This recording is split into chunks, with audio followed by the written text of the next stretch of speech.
Day 22 of reviewing every movie I've ever seen. Today, I'm reviewing Some Like It Hot, released in 1959, directed by Billy Wilder. The story follows Joe and Jerry, two broke musicians on the run from the mob. They decide to hide from the mob by dressing up as women and joining an all-women's band in Miami. Some movies age really well, and some movies don't age well at all. Technology gets outdated. Audiences want different things. Culture changes. And I think comedy is one of the things that can age the worst. I look back at YouTube videos that I thought were hilarious not 10 years ago, and I think, what the hell was wrong with me? So imagine my surprise watching a comedy from the 1950s and thinking it was still pretty good. You would think a comedy from the 1950s where two dudes dressed as women would have a lot of jokes at women's expense, but I am pleased to say that wasn't really the case. That's not to say there is nothing problematic in this at all. One of the main plot points of the movie is the character Joe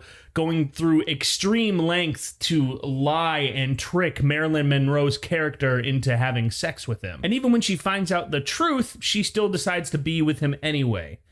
Not the best representation of a healthy relationship, in my opinion. And while this is not great, you do have to give the movie credit for pushing boundaries in what I see as a much more positive way. The two main characters are in drag for the majority of the film, and there is also a subplot about a same-sex relationship. Yes, these things are often used for comedy, but you can make anything comedy, as long as you're being respectful, which I think this movie is. And regardless of how you feel today about these plot points and how they were used, at the time, the fact that they were in the movie at all was a big deal. The film was condemned by different political and religious groups and actively went against the film code of Hollywood at the time. I'm going to leave it up to actual members of the LGBTQ plus community to decide what the lasting effects are on their community. But the fact of the matter is, this movie pushed boundaries in a not expressly negative way, or at the very least had good intentions behind it. All this to say, it is a comedy, so ultimately you're going to have to judge what you think about it if you decide to watch it.